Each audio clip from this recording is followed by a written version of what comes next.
네, 앞서 보신 것처럼 세종시 예산심의가 첫날부터 파행을 빚었는데요. 내년도 예산을 역대 최대 규모로 편성한 세종시와 재정 건전성을 우려한 시의회 갈등이 표출된 것으로 보입니다. 정부의 확장 재정 기조에 따라 지역의 부담은 앞으로 더 커질 수밖에 없는데요. 쓸 곳은 많고 세입은 줄어드는 지방 재정 문제 어떻게 풀어야 할지 배재대 최우택 교수와 짚어보겠습니다. 교수님 어서 오십시오. 네, 안녕하세요.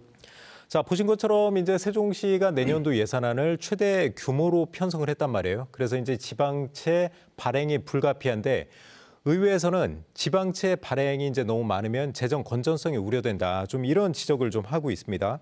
어떤 전략이 좀 필요할까요? 예, 지금 전임 윤석열 정부 때도 그때부터 이제 사실은 세수가 많이 감소가 되지 않았습니까? 그러니까 중앙의 세수도 감소가 됐고요, 지방의 세수도 감소가 되었는데 이제 그러면은 이제 감소된 부분만큼 사실은 이제 쓰는 것을 줄여야 되는데요. 그러나 우리가 이제 한번 확장된 그런 예산을 줄이는 것은 쉽지가 않습니다. 네. 우리가 소위 얘기하는 쓰던 버릇이 있기 때문에 그것을 줄여서 쓰게 되면은 시민들의 불만이 크기 때문에 선출직 공무원으로서는 사실은 그런 선택을 하기는 쉽지가 않죠. 그렇겠죠. 그러다 보니까 이제 지방채를 발행할 수밖에 없는 이제 그런 현실인데요.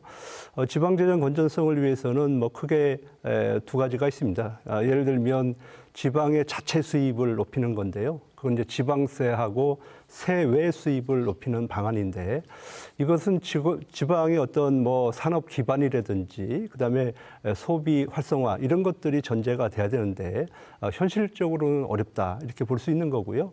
그러니까 또 다른 대안으로는 지금 세종시의 가장 큰 문제는 지방 교부세가 배분이 되는데 전국의 같은 수준의 자치단체보다 상당히 적은 그런 그 지방 교부수가 배분이 되고 있다는 거예요. 그렇죠. 예, 예를 들면은 지금 제주도하고 비교를 해보면 제주도보다도 우리가 인구가 절반 정도 적지만 네. 지금 제주도 전체 예산의 6%밖에 우리가 지원을 못 받고 있는 그런 현실이에요.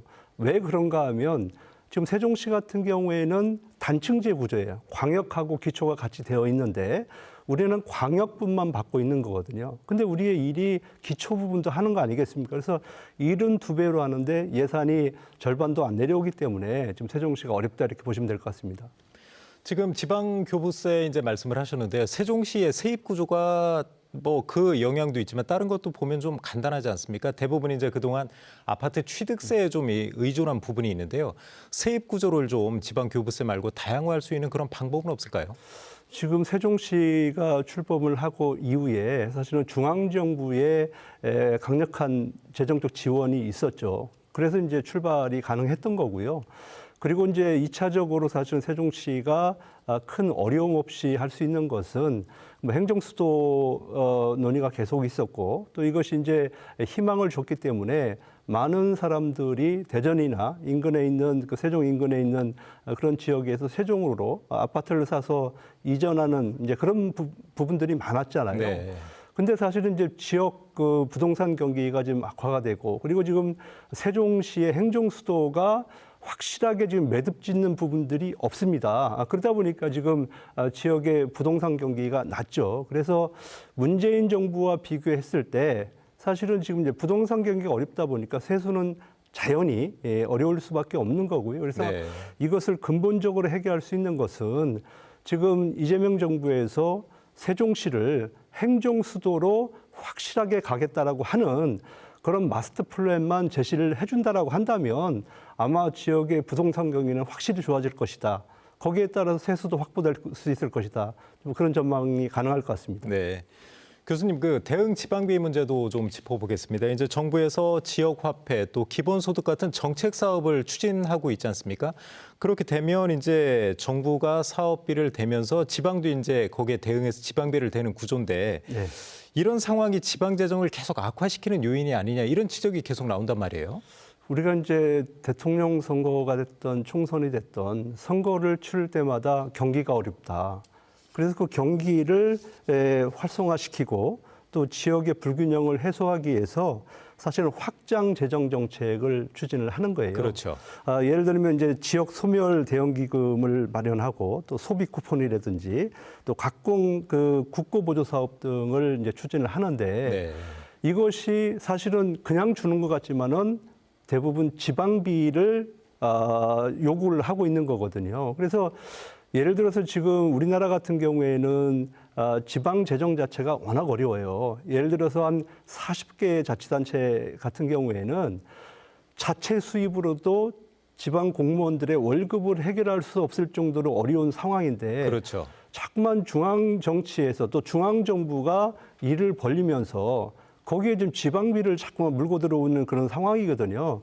그러다 보니까 지금 상당히 줄어들게 되는 거고 그 지방의 여력은 점점 없어지게 될 겁니다. 그래서 그렇게 되면은 결과적으로는 우리가 지방자치를 하고 있지만 지방에서 자율적으로 할 수 있는 정책이라든지 또 뭐 복지 정책이라든지 또 전략 사업 투자 이런 것들이 현실적으로 어렵게 되기 때문에 무늬만 지방자치의 모습을 띌 수밖에 없다 이렇게 보여집니다.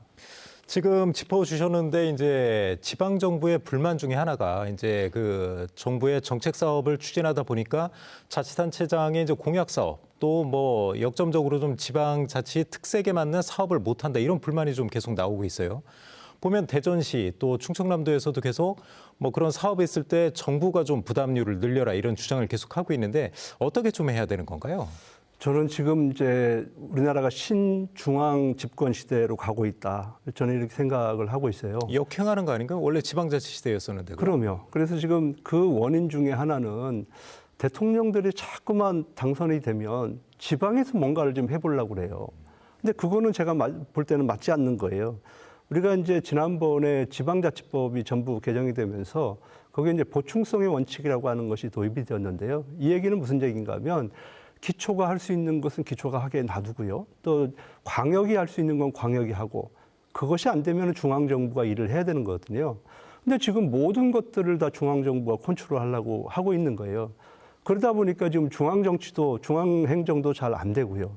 지방은 더더욱다나 이것이 잘 안 되기 때문에 사실은 지금의 어떤 정치행정 문화를 좀 바꿔야 된다. 그래서 완전한 지방분권 국가로 우리가 나가야지만이 지방의 근본적인 문제 이런 것들을 해결할 수 있는 거고요. 또 지방 스스로가 성장을 해야지만이 그것이 경쟁력이 생기는 거예요. 그래서 대한민국 전체가 균형적인 으로 성장을 할 수 있는데 지금은 대통령 혼자만 우리가 지금 바라볼 수밖에 없는 그런 구조 아닙니까? 그래서 지금 이제 국정과제 1호가 사실 개헌 논의를 좀 하고 있잖아요. 그래서 권력구조 개편뿐만 아니라 지방 분권형 개헌으로 갈 수 있도록 정말 지자체가 모두 힘을 합쳐서 이번에 좀 노력을 해야 된다. 그런 말씀을 드리겠습니다. 네.